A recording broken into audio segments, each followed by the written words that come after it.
Welcome to Founders Future, the podcast powered by Closers.io, where we dive into the journeys of innovative entrepreneurs and explore the road ahead for them and their companies. I'm your host, Jay Encarnacion, and in each episode, we uncover the stories behind impactful ventures, the challenges faced along the way, and the strategies driving their future growth. Today, we are thrilled to have Andrea Hoffer, the founder and CEO of AHA Talent Experts. Andrea brings over 30 years of expertise in talent management, a certification as an AI consultant, and a passion for helping businesses build dream teams through AI-driven recruitment. Based in Boca Raton, Florida, AHA Talent Experts, founded in 2012, is revolutionizing how companies, especially those with hourly employees, hire faster and smarter. She's also the author of the best-selling books Hire and The New Customer, and a sought-after keynote speaker as well. We'll be exploring her founding story, how her business empowers clients in the talent acquisition space, and her vision for scaling this impact-driven venture. So let's dive right in. Andrea, welcome to Founders Future.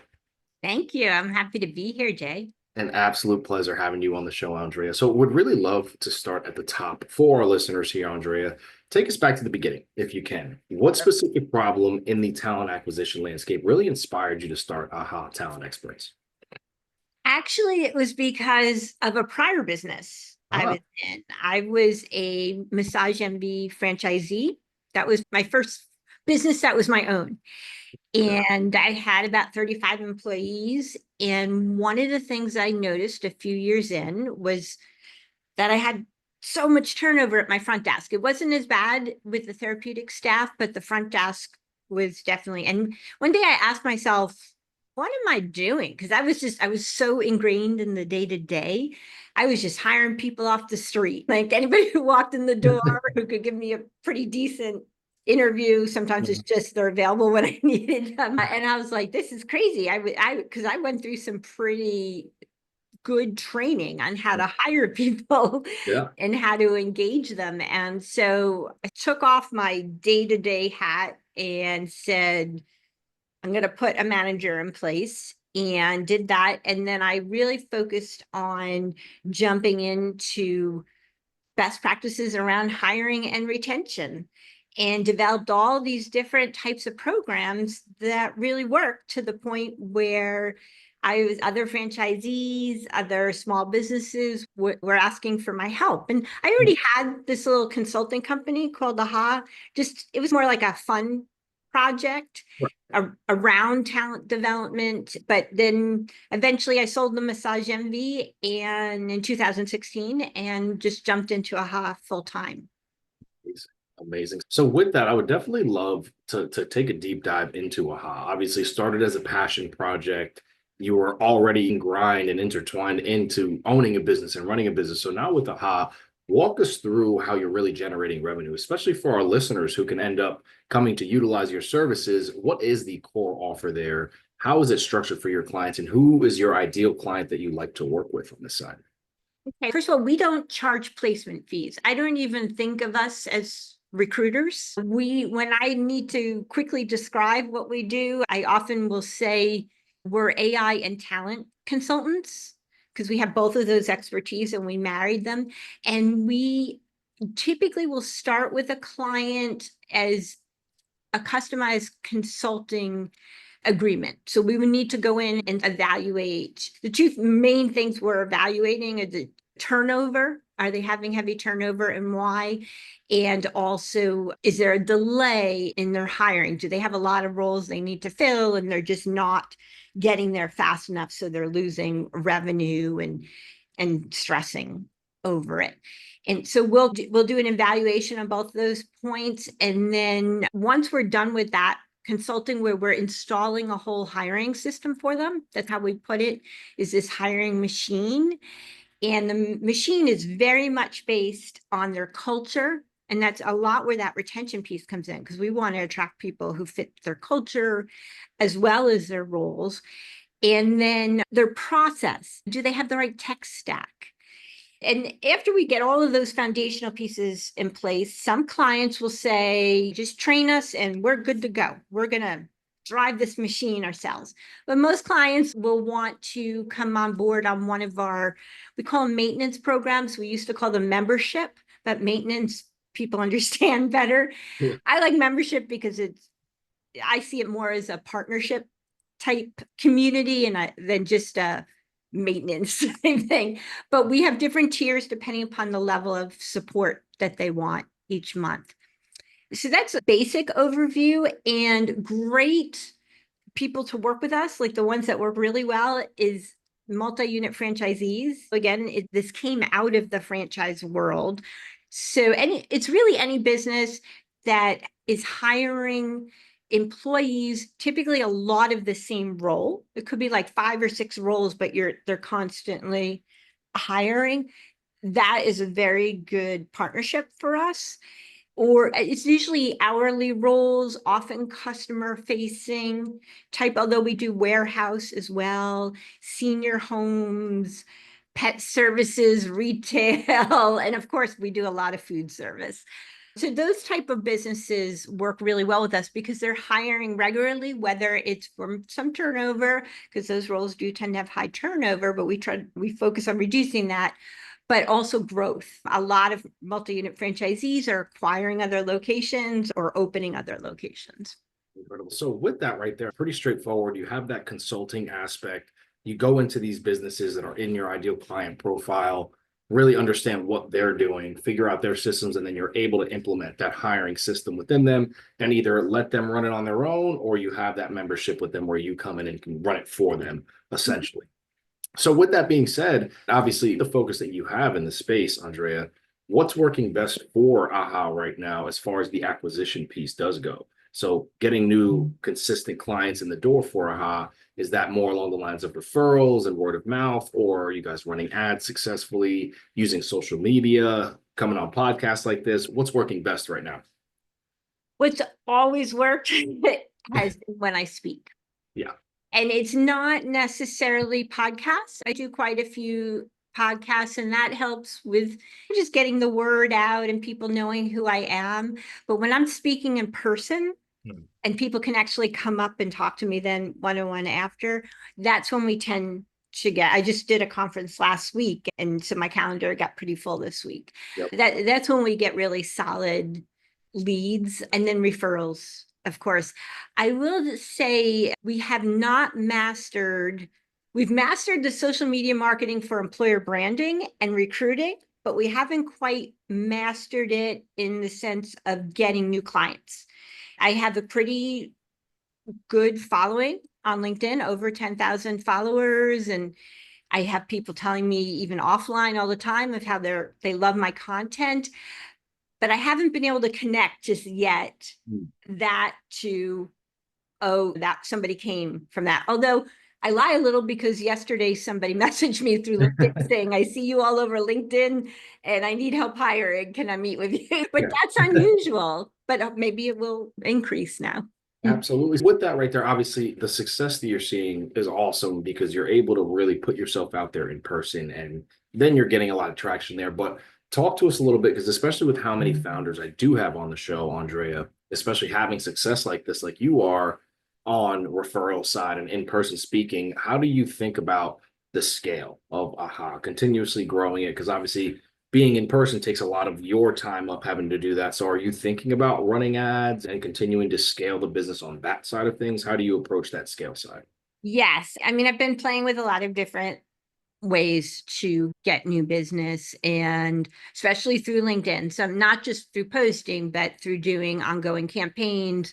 There are lots of different tools like Dripify we've been using for years to help with candidate sourcing. Now I'm using several types of tools like that and Dripify for client acquisition. We're trying to play with Clay. It has a lot of AI in it. I haven't hit on something that works as well as me being out there speaking just yet. We'll figure that out. But I do love speaking. So if having a team who can back up, who knows the operation and can handle what needs to be done, and I'm out there talking, whether it's virtually or in person, I'm an educator at heart, so that works really well for me. But it would be nice to also have other ways to funnel people in. Absolutely. Yeah. And I think that's the key there is obviously you're so good at that speaking portion. So now really just establishing the rest of these pieces to get you as well rounded to continue that scale is the next step. And you're thinking of, okay, how can I do this and put these pieces in place? So clear as day that you're going to continue to break through those walls and barriers there. So with that, Andrea, what does it look like as far as your actual sales process for the client? Do you have a sales team in place that's fielding those for you? Do you have a marketing team, or are you doing a lot of it on your own as a solopreneur? How does it look internally with a hot right now? It's it's funny. So 2 years ago, I had 12 full-time people, Okay. and one was a marketing assistant, and one was a full-time operational person, and one was a full-time sales manager, and the rest were recruiters and source. I made the decision. There were lots of reasons into this decision, Yeah. but about 2 years ago, I I downsized Okay. a lot. And I won't go into all of the reasons Right. why. And so now it's really just me. And then I have VAs that support me, but they've all been specifically trained in the process. And a lot of AI within that, how to use the AI to multiply their Right. efforts. So I see as we scale, I see just adding more of, I even hesitate to call them virtual assistants because you get a certain picture in your mind. They're very expert operational people. They're just maybe in a different country and they're all remote. And that's how I see us growing. Yeah, I love it. I absolutely love that. So with that being said, obviously you went through that downsize period. You're still seeing the success now after going through that. So what do you attest to being a bottleneck as of right now that you're thinking about, whether that be consistent lead generation for you or converting those leads into clients? What is that? What's something on your mind on that front for bottleneck? I guess it is coming down to that sales piece because Mhm. I'm still doing the sales, even though I'm doing the speaking, which I enjoy doing and want to continue doing. I'm also the person who does the sales consultation. So I can see my assistants can help get people on my calendar, which is great, but I still need to close the sale and to talk to what we're going to do. So that is a bottleneck right now, as well as continuing to add operational team as we add more clients. So just that continued scale. Now thinking about again, okay, maybe bringing on a setter or a closer, having Exactly. pulling you away from that side of things. They're putting you again more in that CEO role, so you can run everything and then deliver on the fulfillment, but having that team internally. So definitely makes sense. And again, as you mentioned, with that continued growth, working on the operational side, putting those pieces in place and continuing the growth there. So with that, Andrea, definitely talk to us a bit about your priorities, right? Your vision for AHA. Clearly, you've been in the game for quite some time now. I know you've been fully focusing on it since 2016. So you're doing a lot of really good things here. What do you want the rest of 2025 to look like going into 2026? Whether you have any specific revenue targets in mind, performance goals, impact goals, paint that picture for us now. There's so much in there. Yeah. I want to do some more speaking in person, quite a few podcasts and virtual, but I would like, we're in, which quarter are we in? March, April, May. So there's two Yeah. more quarters, Yeah. right? Yep. um, I'd like to do it at least probably two more per quarter in person speaking where there's an audience that could benefit from what I have to offer. I also would like to bring on at least 5 more new clients. We're starting that, and we're getting close there, but for the next 2 quarters, where we're installing a whole hiring and retention system for them and then supporting it. And I'd like to get at least 3 of those to be franchise, like multi-unit franchise clients. Beautiful. Okay, so big goals there. Obviously, know what you're trying to get after. How does it work for those speaking engagements? Obviously, with your connections now, are you having to reach out to people, or do people reach out to you for you to come and speak and get on stage? Both. sometimes I also have to negotiate it in if it's funny. Sometimes people come to me and will pay my speaking fee, which is great. And usually those are the cases where it's all the same company. There isn't a way for me to sell, basically. But the one, for example, last week, it was a major business conference and I wanted to do a booth. But I said the only way now I will do any sort of booth is if I'm also guaranteed a speaking spot, because I know that works better for me. So that's how I negotiated in there. But then I'll have sometimes, there are a lot of these little organizations, they're not so little actually, that focus on particular industries. There's a pet organization that has hundreds of members who all own all different kind of pet businesses. And a couple of years ago, they did, this was right before COVID, I was booked, and then it ended up being delayed to a couple of years later. But they brought me in and paid my speaking fee to do educational classes throughout the 3 days and allowed me to have a booth. So they approached me. Actually, that one I did get from them seeing my social media. They said, "Oh, really like what you," because I try to be very educational and helpful with practical tips. And they said, "Oh, we learned so much from you.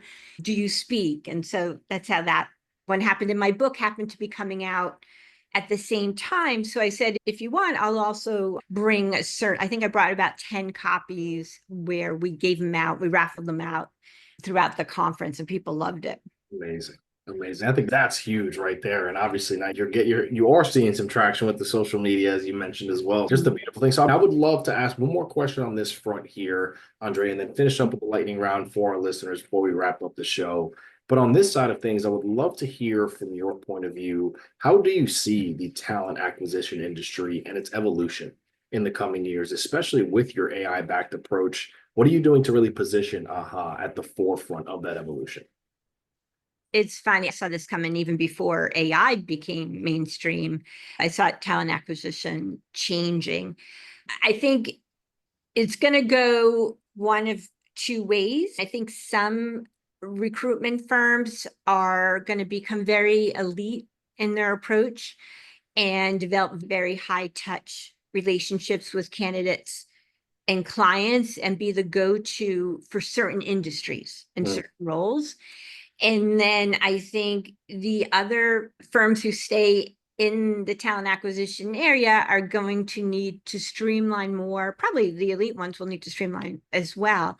And they'll need to learn how to use automation and AI to be the most effective and to be more of a talent partner instead of a transactional placement, which I think a lot of firms have started to recognize that. And the funny thing is, whereas in most of our talking about AHA, we usually will be talking about businesses who hire hourly employees as our potential clients. But lately, I've had quite a few recruitment firms and even HR firms who have approached us about, they've brought me in for training. So that's speaking to teach them how to use AI and even social media, because employer branding and social media has been a huge part of what AHA has offered since the beginning. But a lot of recruitment firms have not embraced that. So now they know they really need to. So I see AHA still being on the forefront of that, of the social recruiting, and teaching other firms how to use AI and automation to streamline their processes. We've even built some small systems for other firms. So I see us as not really competing against other recruitment firms, but being a resource for them. Yeah, being able to partner, which is incredible, and continuously utilizing AI and your advancements in the way that you're approaching the future to build those partnerships. Amazing on that front. So I do want to take us into the lightning round here, Andrea. It's been incredible listening to how you're approaching this niche and what you're doing and why you're seeing success here. So I would love to hear about a tool or a resource. And again, I have a good feeling, especially with your AI focus, whether it's a recruitment tool that you're using or a strategy from one of your books, what's been a game changer for AHA this far? Oh my goodness, so much. especially when you talk about AI. Yes. I will say that one AI tool that comes to mind that it just seems to be not known by a lot of people, and it's free. It's a Hmm. Google product called Notebook LM. You've Yes. heard of it, but Oh, I even use it as a almost like a CRM. So for every client, even every prospect and every project, I have separate notebooks in it. And once you log in, you'll know what I'm talking about out for your audience in case they've never. And then what I do is every time, which I've done for many years, every time I have a meeting with a candidate or a client, I tape them with Otter. And there are Mhm. lots of note-taking services. I've just been using Otter for a long time, so everything's already in there, so it's easier for me to continue with it. But it's a good tool. And then I take the transcripts and put them into the notebook for that client. So it really helps me with timeline. It helps me I can just jump in there and say, when was the last time I met with someone? What was the priority there? In case I forgot, because my Yeah. memory isn't as good as it used to be. And it's great with sharing with team too, because you can share the notebook with them. So I think that the two together, having a transcription program that's recording for you and using any AI, but Notebook AI, I love because you can section it off Yes. in such an easy way that I would highly recommend that. It wasn't a hiring tip. I can happily give a hiring tip, but that was what came to mind. And that's what works. That's what's going to Yeah. take. And I think it's huge because AI, when done and used correctly, as in your case, it just makes things so much more efficient, Yes. organizationally, streamline your processes, and lets you focus on what's most important in providing that quality to the client. So I think everyone that's listening in can really resonate with that there. So just one more question for you, Andrea, to wrap up the show here, and that's going to be on the advice side of things. So, what kind of advice can you offer to our listeners tuning in, other founders and entrepreneurs, either just getting started out in business or in the middle of it and want to have that success that you're seeing? What can you give them? Know you're going to make mistakes and learn from them. I know it's basic, but then the biggest part is letting it go. For Mm, me, that was a hard lesson to learn. And honestly, I think I'm still learning it, knowing, okay, yes, you made a mistake or maybe you sunk a lot of money into something. Don't keep don't keep doing it because you feel like you that opportunity cost. I forget what the terminology is that we learned in business school, but just recognize if something's not working, then to pivot, figure out the best way to do it and move forward and not to get stuck mm. in the wrong direction. I love it. With that right there, ladies and gentlemen, that is going to wrap up another inspiring episode of Founders Future. Andrea, I can't thank you enough coming on the show, sharing your incredible journey with myself and the listeners, sharing your insights with us. Again, clear as day, the passion that you have, the drive that you have, you will continue to see that success, and we will be following your journey. Would love to have you back on the show maybe 6 months to a year from now to see where you're at. Sure. To our listeners, if you enjoyed this episode, which I know so many of you have, don't forget to subscribe to Founders Future wherever you listen to your favorite podcasts. You can also check out AHA Talent Experts at ahatalentexperts.com to learn more about their AI-driven recruitment solutions, and follow Andrea on LinkedIn at linkedin.com/in/Andrea Hoffer. For more resources and insights, visit closers.io, where we're dedicated to helping businesses accelerate their growth through trained appointment setters and world-class marketing systems. Until then, keep climbing, and we'll see you on the next one.